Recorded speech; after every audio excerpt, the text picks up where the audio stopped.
Dear students, COVID-19 virus കാരണം കേരള യൂണിവേഴ്സിറ്റിയുടെ അതുപോലെ മറ്റ് യൂണിവേഴ്സിറ്റികളുടെ എല്ലാം തന്നെ അക്കാഡമിക് കലണ്ടർ തകിടം മറിഞ്ഞൊരു സാഹചര്യത്തിലാണ് ഓൺലൈൻ ക്ലാസ്സസ് എന്നൊരു ഐഡിയയുമായി നമ്മൾ മുന്നോട്ട് വന്നത്. അതിൻ്റെ ഭാഗമായിട്ട് ഏറ്റവും ക്രിട്ടിക്കലായിട്ട് അഫക്റ്റഡ് ആയിട്ടുള്ള സെമസ്റ്റർ 6 വിദ്യാർത്ഥികൾ, സ്പെസിഫിക്കലി ബികോം സെമസ്റ്റർ 6 വിദ്യാർത്ഥികൾക്കായിട്ടുള്ള ഓൺലൈൻ സെഷൻസ് ആണ് ഇവിടെ നടക്കുന്നത്. ഇന്ന് നമ്മൾ പരാമർശിക്കുന്നത് അപ്ലൈഡ് കോസ്റ്റിംഗ് എന്ന സബ്ജക്റ്റിനെ കുറിച്ചാണ്. അതിൽ സർവീസസ് കോസ്റ്റിംഗ് എന്ന മൊഡ്യൂളായിരിക്കും നമ്മൾ ആദ്യം നോക്കുക. നമുക്കറിയാം, അപ്ലൈഡ് കോസ്റ്റിംഗ് എന്ന് പറയുന്നത് തന്നെ പലതരത്തിലുള്ള മെത്തേഡ്സ് ഓഫ് കോസ്റ്റിംഗ് പല ഓർഗനൈസേഷൻസ് ഉപയോഗിക്കുന്നത്.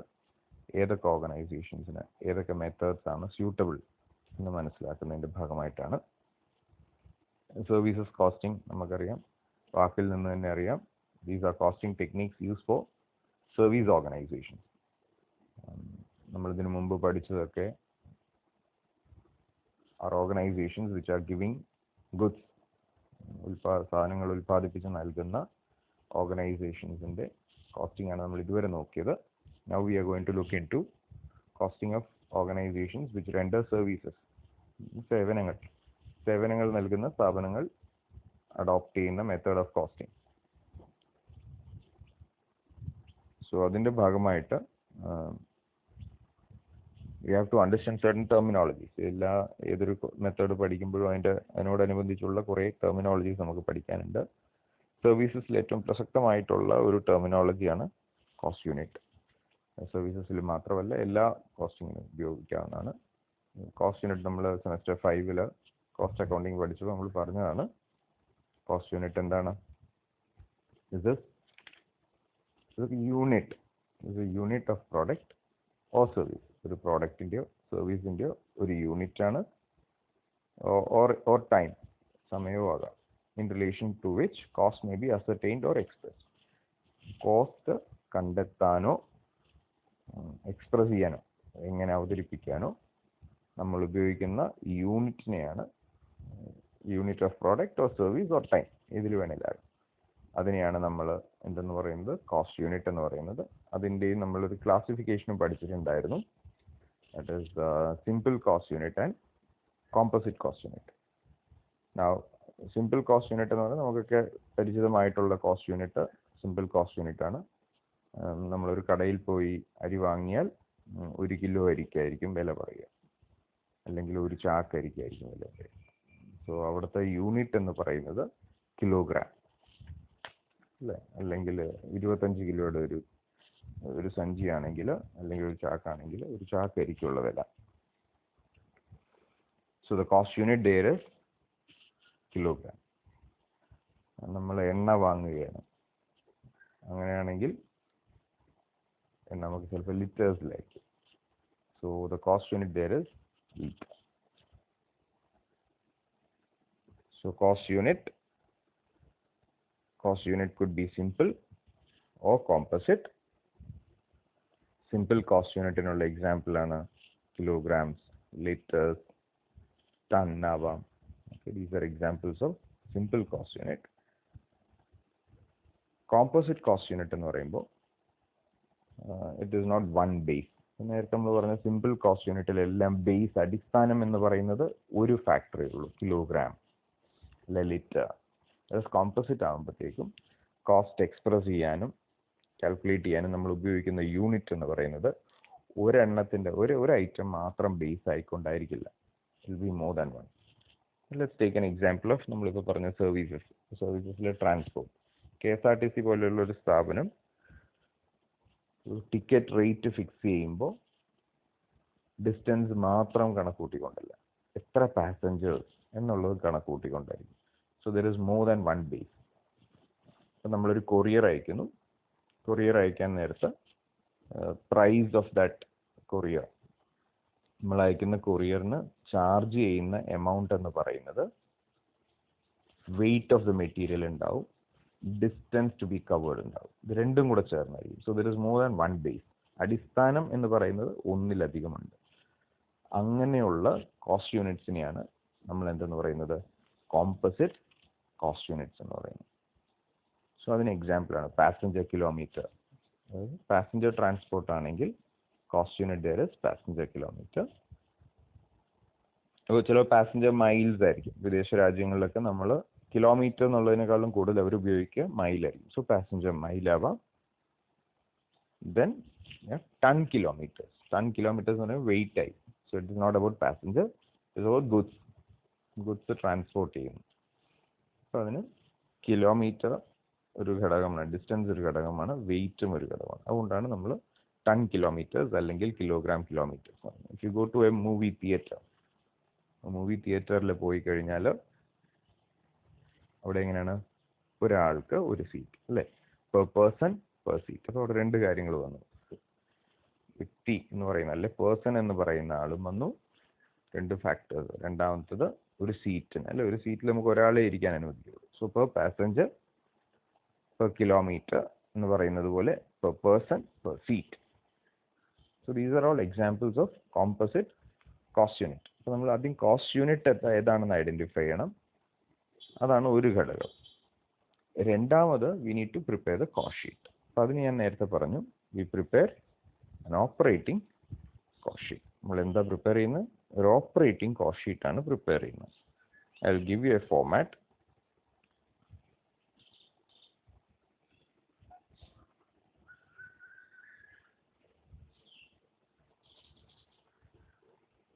Okay, this is the format of transport operating cost sheet. Services നമുക്ക് മൊത്തത്തിൽ പഠിക്കാനുണ്ടെങ്കിലും ഏറ്റവും ഇമ്പോർട്ടൻ്റ് ആയിട്ടുള്ള ട്രാൻസ്പോർട്ടാണ്. ട്രാൻസ്പോർട്ടിലെ ഫോർമാറ്റ് ആണ് ഇവിടെ പറയുന്നത്. So you look at the format of the cost sheet, there will be particulars, there will be total cost, and then there will be per unit. ഇതാണ് particulars എന്ന് പറയുന്നത്, ഇത് total cost, per unit cost. So 3 broad areas അതാണ് നമ്മളിവിടെ നോക്കുന്നത്. Under the particulars column, 2 heads of expenses. ഏതൊക്കെ expenses ഉള്ളത്? Fixed expenses അല്ലെങ്കിൽ സ്റ്റാൻഡിങ് ചാർജസ് എന്നാണ് പറയുന്നത്. സോ നമ്മൾ ഇതിനു മുമ്പ് പഠിച്ചിട്ടുള്ള ഒരു ക്ലാസിഫിക്കേഷൻ ആണ് ഫിക്സഡ് വേരിയബിൾ എന്ന് പറയുന്നത്. അതേ പാറ്റേണിലാണ് ഇവിടെയും നമ്മൾ ഉപയോഗിക്കുക. Only difference is the terminology which we use. Terminology നമ്മൾ in transport normally we use standing charges, and രണ്ടാമതായിട്ട് എന്താണ്, we have running cost. Standing ചാർജസും ഉണ്ട്, റണ്ണിങ് എക്സ്പെൻസസും ഉണ്ട്. സ്റ്റാൻഡിങ് ചാർജസ് എന്ന് പറഞ്ഞു കഴിഞ്ഞാൽ those expenses which are incurred irrespective of whether your vehicle is running or not. വാഹനം ഓടുന്നുണ്ടോ ഇല്ലയോ എന്ന് നോക്കണ്ട, ആ ചെലവുകൾ ഉണ്ടായിക്കൊണ്ടിരിക്കും. അത് തന്നെയായിരുന്നല്ലോ നമ്മൾ ഫിക്സഡിൽ പഠിച്ചത്. പ്രൊഡക്ഷൻ ഉണ്ടെങ്കിലും ഇല്ലെങ്കിലും ഉണ്ടാവുന്ന ചെലവുകൾ we call it as fixed. Running, വാഹനം ഓടുമ്പോൾ ഉണ്ടാവുന്ന ചെലവുകൾക്ക് മാത്രമാണ് നമ്മൾ എന്തെന്ന് പറയുക, റണ്ണിങ് കോസ്റ്റ് എന്ന് പറയുന്നത്. So look at the items over there. So for example, road tax, insurance, ഇങ്ങനെയുള്ള ചെലവുകളൊക്കെ നമ്മളിവിടെ വരിക. നമ്മൾ വണ്ടി ഓടിയാലും ഇല്ലെങ്കിലും ഇൻഷുറൻസ് പ്രീമിയം അടയ്ക്കണം. വണ്ടി ഓടിയാലും ഇല്ലെങ്കിലും you have to pay road tax. So these are expenses which will be incurred. റണ്ണിങ്ങിൽ നോക്കുക, റണ്ണിങ്ങിൽ എന്താ പറയുക, പെട്രോൾ ഓർ ഡീസൽ അല്ലേ, അവിടെ പറഞ്ഞിട്ട് ഒരു ഐറ്റം ആണ് പെട്രോൾ ഓർ ഡീസൽ. ഡീസൽ അടിക്കേണ്ടി വരുന്നത് എപ്പോഴാണ്? വണ്ടി ഓടുമ്പോൾ മാത്രമേ ഉള്ളൂ. So if you are not running, ഇപ്പോൾ കോവിഡ് കാലത്ത് ലോക്ക്ഡൗൺ ആയതുകൊണ്ട് വെഹിക്കിൾസ് ആർ നോട്ട് റണ്ണിങ്, ഇപ്പം നമുക്ക് ഡീസലിൻ്റെ ആവശ്യമുണ്ടോ? ഇല്ല. So such expenses are incurred only when the transport bus or lorry whatever it is running. Run ചെയ്യുമ്പോൾ മാത്രമേ അതിൻ്റെ ആവശ്യം വരുന്നുള്ളൂ. ക്ലിയർ ആണല്ലോ? അങ്ങനെ നമ്മൾ കണ്ടുപിടിക്കുന്ന, അങ്ങനെ പ്രിപ്പയർ ചെയ്യുന്നതാണ്. So all the items which you get in a question, നിങ്ങൾക്കൊരു ഓർഗനൈസേഷൻ റിലേറ്റ് ചെയ്ത് വരുന്ന എക്സ്പെൻസസ് എല്ലാം are objective is to group it into either standing or running. എങ്ങനെ ഗ്രൂപ്പ് ചെയ്യണം നമ്മൾ? എക്സ്പെൻസസ് ചിലതൊക്കെ സ്റ്റാൻഡിങ്ങിൽ വരും, ചിലതൊക്കെ റണ്ണിങ്ങിൽ വരും. ആ വ്യത്യാസം നമ്മൾ മനസ്സിലാക്കി എവിടെ വരണോ അവിടെ എഴുതണം. That is the first thing. So ഇപ്പോൾ അവിടെ വന്നിരിക്കുന്ന ഫോർമാറ്റ്സിലുള്ള ഐറ്റംസ് ഒന്നുകൂടെ നോക്കി. One is road tax. Again road tax എന്ന് പറയുന്നത് എങ്ങനെയാണ്? ഒരു പീരിയഡ് ബേസ്ഡ് ആണ്. ഇത്ര കാലത്തേക്കാണ് നമ്മൾ റോഡ് ടാക്സ് അടയ്ക്കുക. Insurance, drivers wages, conductors wages, cleaners wages, ഇതൊക്കെ പറയുമ്പോൾ എപ്പോഴും ഓർത്തോണം ദീസ് ആർ ക്വൈറ്റ് കൺഫ്യൂസിങ്. ചിലപ്പോൾ ഡ്രൈവേഴ്സ് വേജസ് എന്ന് പറയുന്ന റണ്ണിങ്ങിന്റെ അടിസ്ഥാനത്തിലാവാം, ചിലപ്പോൾ അത് പീരിയഡ് ബേസ്ഡ് ആവാം. അപ്പൊ എങ്ങനെയാണോ വന്നിരിക്കുന്നത് അതിന്റെ അടിസ്ഥാനത്തിൽ വേണം നമ്മൾ സ്റ്റാൻഡിങ്ങിലാണോ റണ്ണിങ്ങിലാണോ എന്ന് തീരുമാനിക്കേണ്ടത്. So if it is drivers wages per annum എന്ന് പറയുകയാണെങ്കിൽ that is for a period. വണ്ടി ഓടിയാലും ഇല്ലെങ്കിലും അയാൾക്ക് ശമ്പളം കൊടുക്കുന്നു എന്നുള്ളൊരു അർത്ഥമാണെങ്കിൽ it comes under standing. Versus if it is ഒരു ബാറ്റ പോലെയാണ്, ഇത്ര ഓടിയാൽ ഇത്ര ബാറ്റ, അങ്ങനെയാണെന്നുണ്ടെങ്കിൽ it is running expenses. Clear ആണല്ലോ? Now again moving on, depreciation. Depreciation also could be രണ്ടിടത്തും വരാം, സ്റ്റാൻഡിങ്ങിലും വരാം റണ്ണിങ്ങിലും വരാം. If depreciation is charge per annum, ഒരു വർഷത്തേക്കാണ് ചാർജ് ചെയ്യുന്നത്, സമയത്തിനനുസരിച്ചാണ് എന്നുണ്ടെങ്കിൽ that comes under standing charges. Whereas depreciation വണ്ടി ഓടുന്നതനുസരിച്ചാണ് തേയ്മാനം എന്നാണ് കാൽക്കുലേറ്റ് ചെയ്യുന്നതെങ്കിൽ it comes under running.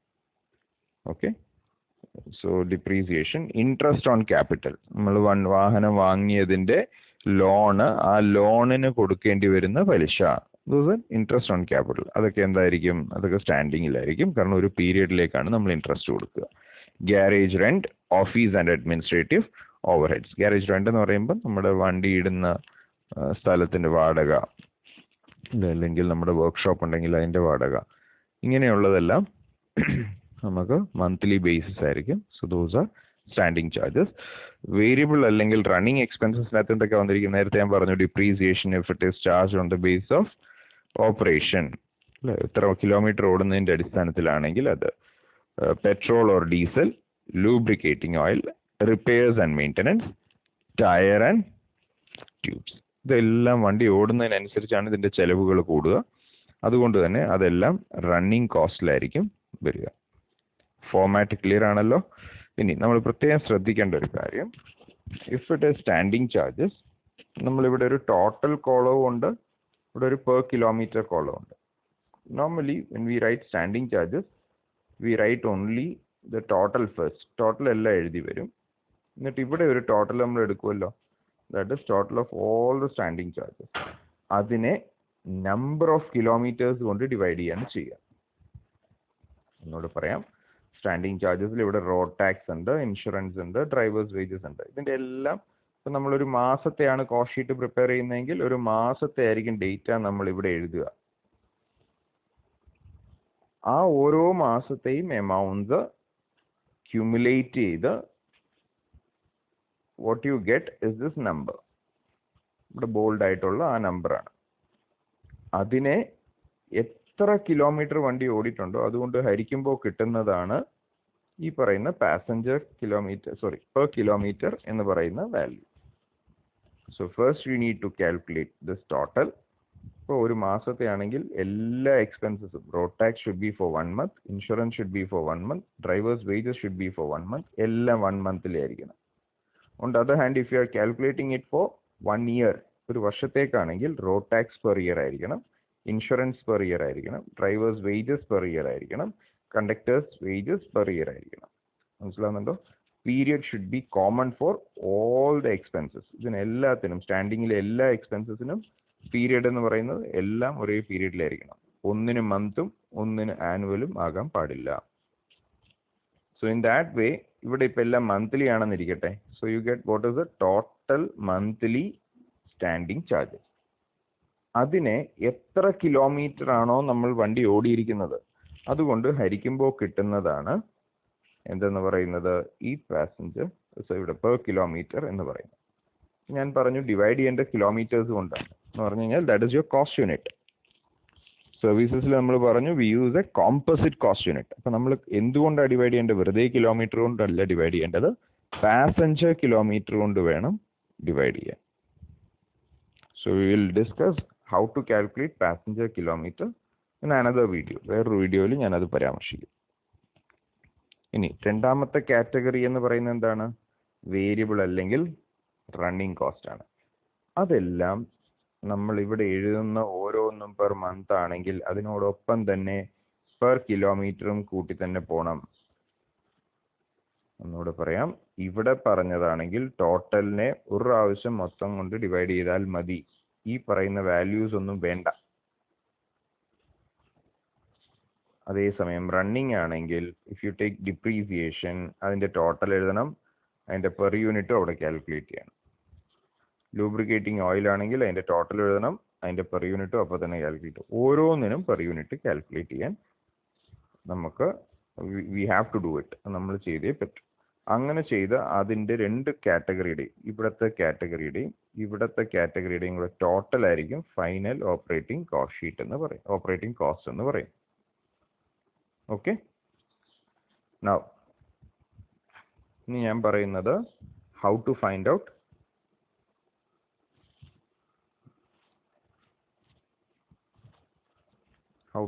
The passenger kilometre. ഇനി നമ്മൾ നോക്കുന്നത് കോമ്പോസിറ്റ് കോസ്റ്റ് യൂണിറ്റ് ആയ പാസഞ്ചർ കിലോമീറ്റർ എങ്ങനെ കാണും എന്നുള്ളതാണ്. സോ അതിനായിട്ട് ഞാൻ ഇതിനോടൊപ്പം next video I will give you a question. ആ ക്വസ്റ്റ്യൻ നമ്മൾ വർക്ക്ഔട്ട് ചെയ്യുന്നത് എങ്ങനെയാണെന്നും ഞാൻ എഴുതിയിട്ടുണ്ടാവും. Then I will explain. Okay.